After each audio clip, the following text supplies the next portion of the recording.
Boa tarde a todos, estamos aqui em mais uma edição do Isaacs News. Dessa vez eu trouxe uma convidada muito especial para dialogar com vocês, uma professora da Universidade Federal do Amapá, muito conhecida no cenário educacional amapaense, nortista e brasileiro, uma das autoras deste livro aqui, Igrejas e Trabalhadores na Amazônia Setentrional, organizado pelo professor Sidney Lobato. Gostaria de convidar para sentar à mesa a professora Cecília Maria Chaves Bastos. Seja bem-vinda, professora, que ela vai conversar aqui com a gente sobre um capítulo que ela produziu para essa obra.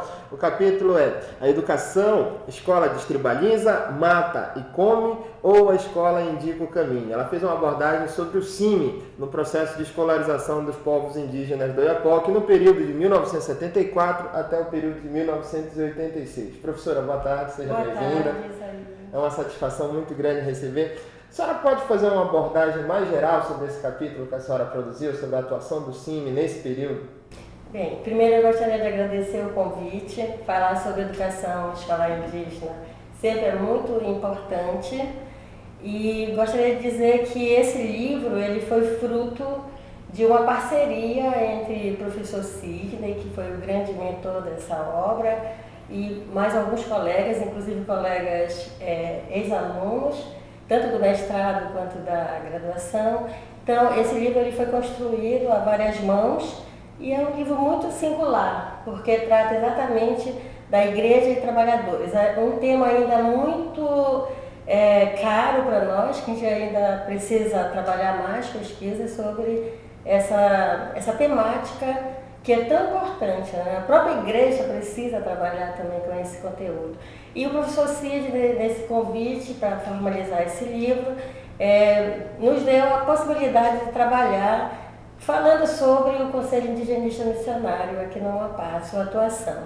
No seu capítulo, a senhora fez uma abordagem que é muito chamativa. As pessoas elas gostaram muito do título, que é A Escola Destribaliza, Mata e Come, ou a Escola Indica o Caminho. De onde partiu essa ideia? Essa citação está num periódico chamado O Mensageiro, que é um periódico que foi construído pelos próprios indígenas, sobretudo o Geraldo Lodge, da etnia Galibi-Calinã. Ele, ao ver que havia essa possibilidade desse diálogo e esse periódico seria um canal, ele começa a idealizar com esse nome Mensageiro, de levar a mensagem a todos os povos indígenas do Brasil. Então isso se dá ainda na década de 70,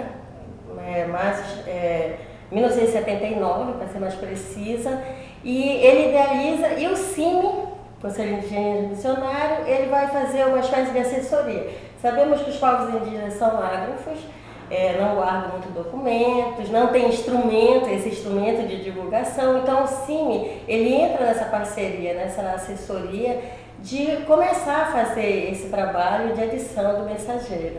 Ah, muito bom. A senhora dividiu o seu capítulo em duas sessões que têm informações que são bem distintas e são muito interessantes na leitura.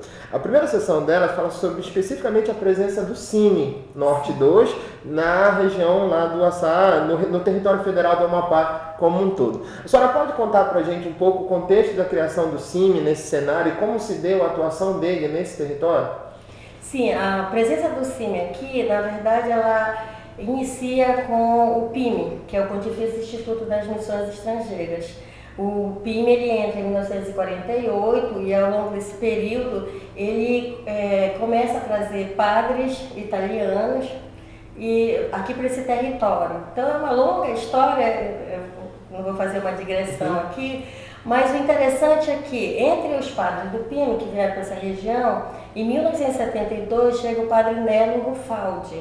E em 72 ele vem aqui, fica no Amapá, em Macapá, aqui na Cúria Diocesana, e depois ele é distribuído para o Oiapoque. Então em 1972 ele passa a trabalhar na paróquia do Oiapoque. Ao trabalhar na paróquia do Oiapoque, ele começa a entrar em contato com os indígenas da região, os caripunas, Galibi-Maruô, Palicu, Galibi-Calinã, e começa todo um trabalho dentro das aldeias indígenas. E nesse momento, a CNBB, que é a Confederação Nacional dos Bispos, do Brasil, articula a criação do CIMI, que é o Conselho Indigenista Missionário. E a primeira pessoa que é chamada a fazer parte, em 1975, do CIMI, aqui, é a chamada região Norte 2, é o Padre Nelo Rufaldi. Então, ele começa a reorganizar, a partir do que a igreja está pregando, uma nova evangelização, levando em consideração a cultura, a memória, trabalhando com a questão da terra. Então, ele começa a ter uma nova postura dentro desse cenário, né, de como tratar os indígenas aqui dessa região, né, e sobretudo aqui da região amazônica. Durante a leitura do texto, eu percebi que a senhora se apoiou nos Germanos, o Wellington Germano, para trazer à baila a discussão sobre o período da ditadura civil-militar, que é o período que ele nomeou dessa forma, apesar de vários autores nomearem de outras maneiras. Mas quando a senhora escolheu ele como aporte teórico, a senhora disse que nesse período da ditadura civil-militar houve esse aumento da mobilização, em especial nas assembleias indígenas. A senhora pode discorrer para a gente um pouco? Sim.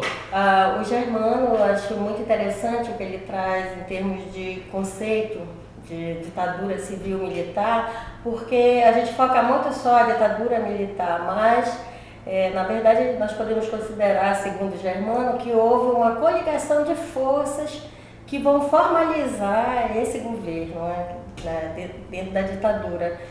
E é interessante que nesse momento da ditadura, sobretudo em meados da década de 70 do século XX, que nós vamos verificar a atuação mais precisa da Igreja Católica, né, e o CIMI como um representante que vai impulsionar e, de certa forma, vai colaborar nessa organização dos movimentos indígenas aqui na região do Oiapoque. Eu queria fazer um esclarecimento que o CIMI Norte 2, ele trabalha tanto com os indígenas do Amapá quanto do norte do Pará. Apesar do nosso recorte ser apenas na região do Oiapoque, que a gente chama, na época, se chamava Reserva do Açá, onde ficam Galibimaruno, Paricu e Caripuna, esse projeto todo ele se estende à Amazônia como um todo. Então, nós temos o CIMI Norte 1, o CIMI Norte 2, nós temos até o 6º.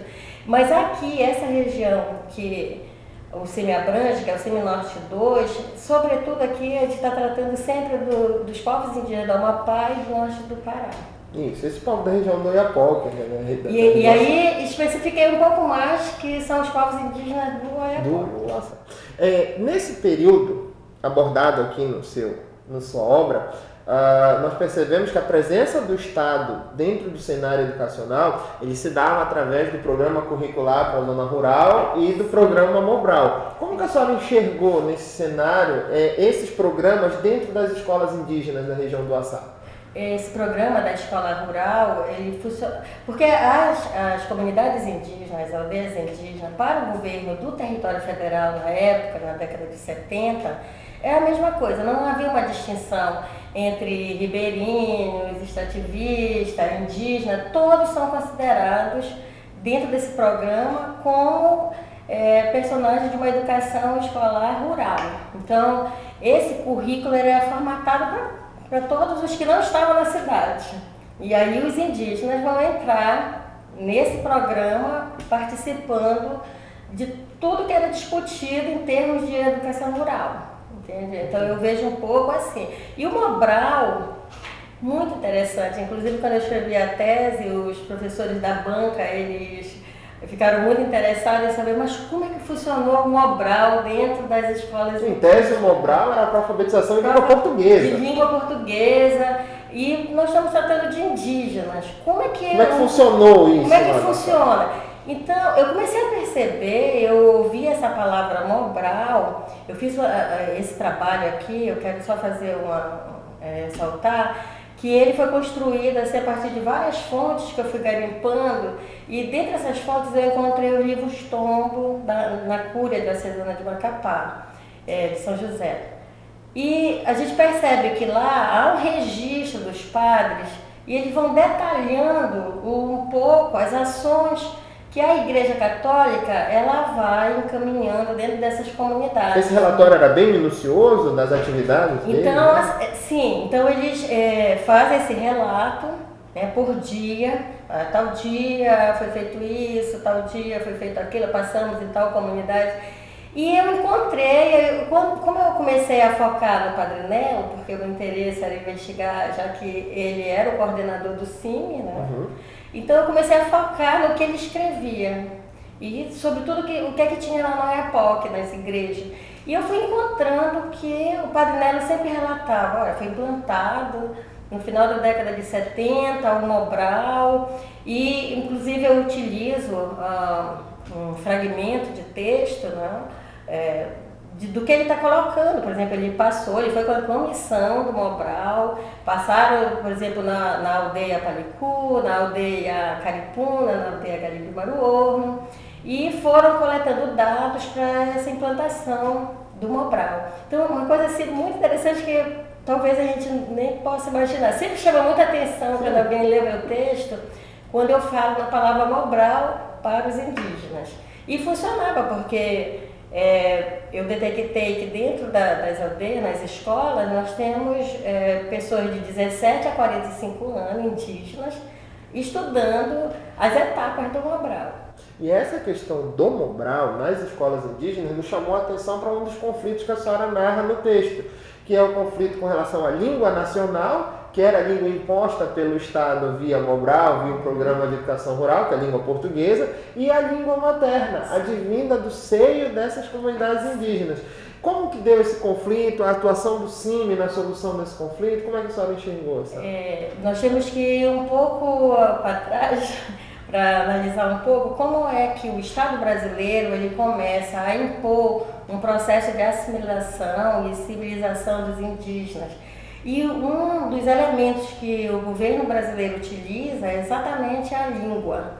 É você padronizar a língua portuguesa para que todos os brasileiros, e aí isso está num processo de assimilação, todos os brasileiros têm que falar a língua portuguesa. Então nós temos um serviço de proteção ao índio, lá que começa com Rondônia, em 1910, onde vai ser imposto esse tipo de língua para os indígenas, mesmo que eles não falem muito a língua portuguesa. Não? Então esse processo, por exemplo, do SPI, ele vai se estendendo e vai chegar até o momento em que a FUNAI ela entra em cena, porque a FUNAI ela entra em cena exatamente no regime militar, em 1967, com a saída da SPI, depois de muitas críticas de usurpação, de violência, o SPI ele sai de cena e entra a FUNAI. Justamente em 1967, dezembro de 1967,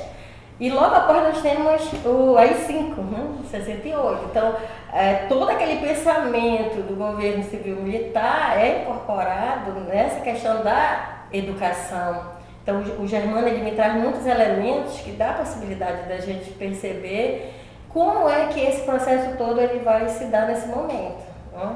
Então, a gente vai perceber que a língua continua sendo o carro-chefe, né, desses programas de governo educacionais.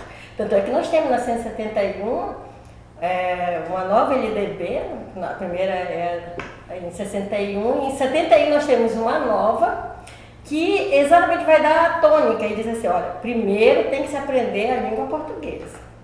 Só que isso vai na contramão do que está estabelecido na Convenção 107, que é um protocolo internacional, né, pela OIT, que é a Organização Internacional do Trabalho, e que diz que as populações indígenas devem preservar a sua língua materna. Então vai haver um conflito aí, porque o Estado brasileiro está dizendo que primeiro tem que se aprender a língua portuguesa e a Convenção 107 está dizendo que os indígenas têm direito a aprender primeiro a sua língua. E o próprio Estatuto de 1973, o Estatuto do Índio, também vai trazer e dizer que tem que se falar a língua materna. Só que como fazer isso? Havia um choque muito grande em relação a essa questão. Como operacionalizar? Como operacionalizar tudo isso foi muito difícil para os indígenas e também para o próprio governo, como fazer isso. Então, o que é que eles começam a fazer? Eles não dão muita importância para essa questão da Convenção 107. E é aí que entra o CIMI. O CIMI, em 1979, imbuído de todas essas ideias da Comissão 107 e da própria reestruturação da igreja, voltada para essa nova evangelização, essa forma de trabalhar com os povos, sobretudo os povos indígenas aqui na região, é que eles vão pensar em uma possibilidade de trazer elementos para que realmente os indígenas começassem a preservar a sua identidade, a sua memória, né, a sua língua. Inclusive eu coloco aqui no Mensageiro, esse periódico que eu também utilizo bastante, a língua é um documento. Então é a partir daí que eles vão começar a operacionalizar como fazer. E Padre Nelo e a minha irmã Rebeca, que é uma participante do CIMI, colaboradora do Padre Nelo, ela veio dos Estados Unidos. Ela veio dos Estados Unidos e ela vem com essa missão, sobretudo, de trabalhar a língua indígena. Porque uma coisa é interessante, aqui estava se trabalhando com o Sumo Instituto de Verão, que é o CIO. E o CIO, ele é protagonizado pelo pentecostalismo, então eles estavam fazendo a tradução, por exemplo, no Palicu, eles estavam fazendo a tradução da Bíblia nesse momento. E os Caripunos e os Galibi-Maruorno, eles aceitaram essa proposta do Padre Nelo, porque é bom ressaltar que Padre Nelo, representante do CIMI, da Igreja Católica, ele está principalmente entre os Caripuna e os Galibi-Maruorno. Então, inclusive, entre os Galibi-Maruorno foi onde ocorreu o primeiro processo. É a partir daí que irmã Rebeca e Padre Nelo, eles começam a protagonizar a chamada L'École Créole. A L'École Créole, que é a escola bilíngue. Então, só que isso começa em 75, vai até, isso é 79 já para 80, eles começam a fazer esse trabalho, né, da L'École Créole, que é a escola bilíngue. Obrigado, Cecília. Agora a gente vai fazer um intervalinho comercial, daqui a pouco a gente está de volta.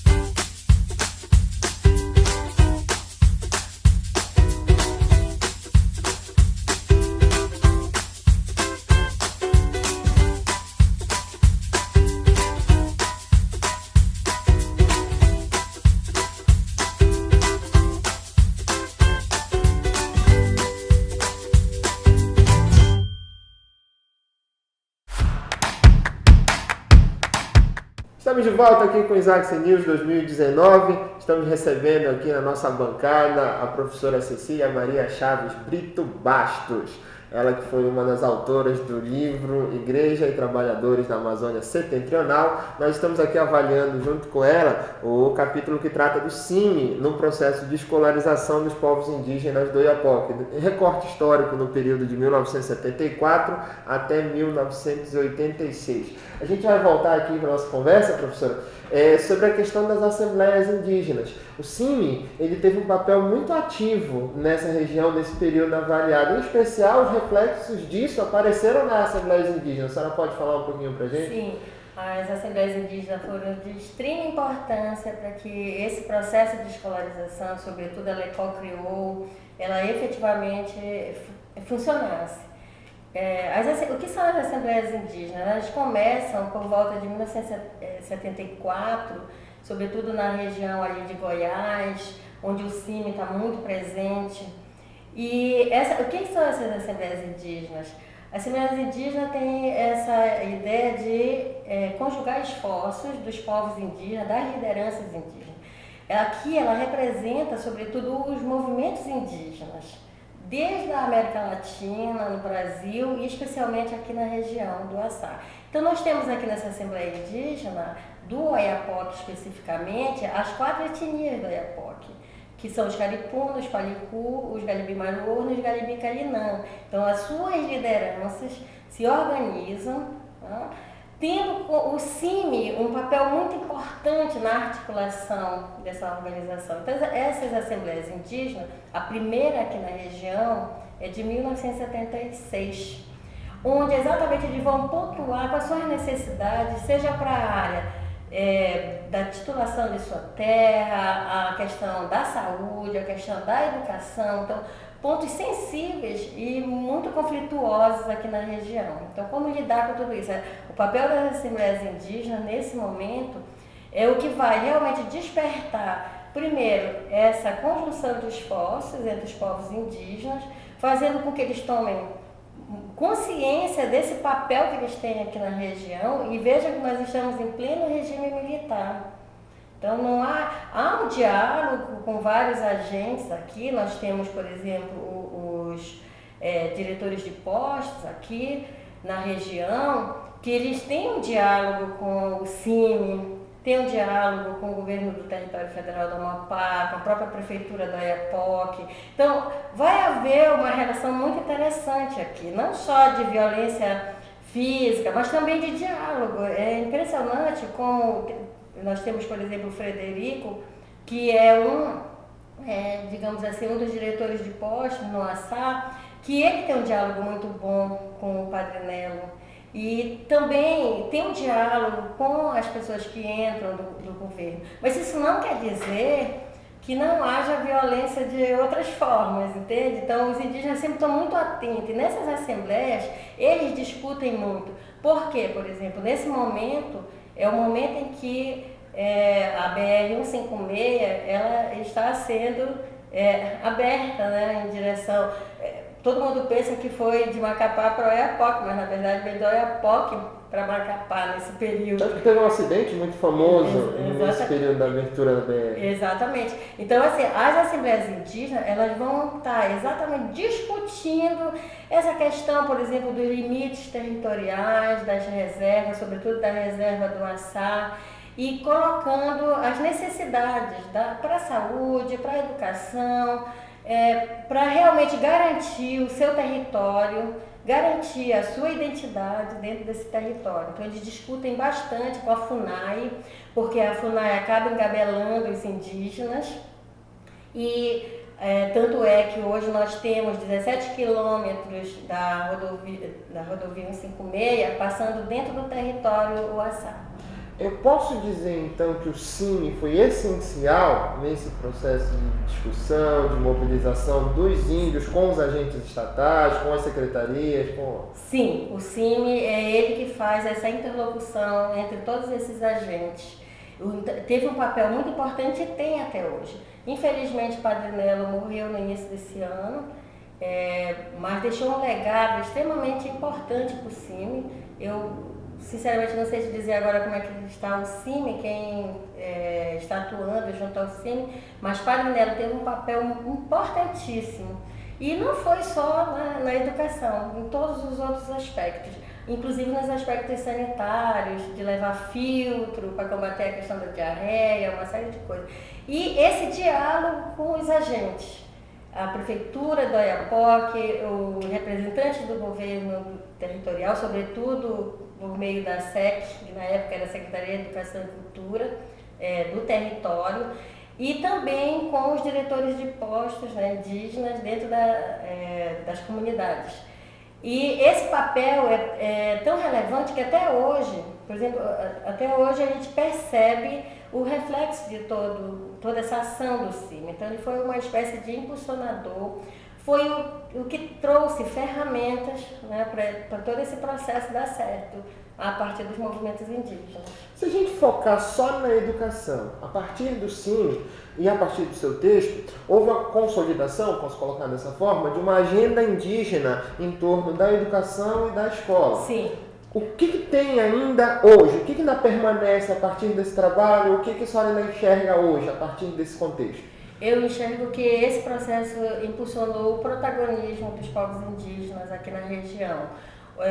Em consonância com a Constituição de 88, que traz um capítulo específico para os povos indígenas, não só para a educação, mas para a saúde, a questão da terra, a questão da cultura, do patrimônio.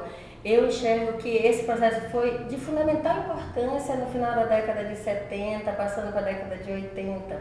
Por isso que o meu recorte é um pouco 74, 86, nesse sentido de dizer como o CIMA ele foi importante para que os povos indígenas começassem, não a criar uma consciência, porque consciência eles já tinham, mas de se organizar, talvez trazer instrumentos que dessem a possibilidade de expandir e se reunir com outros povos indígenas do Brasil, da América Latina. Hoje a gente percebe que os jovens indígenas, jovens professores indígenas, eles têm uma agenda internacional, uma agenda nacional, eles estão sempre perto dessas questões, hoje sobretudo nesse governo, que parece que eu estou enxergando o que eu estou pesquisando ali nesse período. É um processo de extremo retrocesso para toda a reivindicação e a luta, mas que há muita resistência. Então, o CIMA ele vai colaborar com essa ferramenta de trazer coisas interessantes, de fazer essa articulação, levar indígenas para as assembleias nacionais, participar das assembleias locais. Então, eu acho que para a educação foi um despertar muito interessante.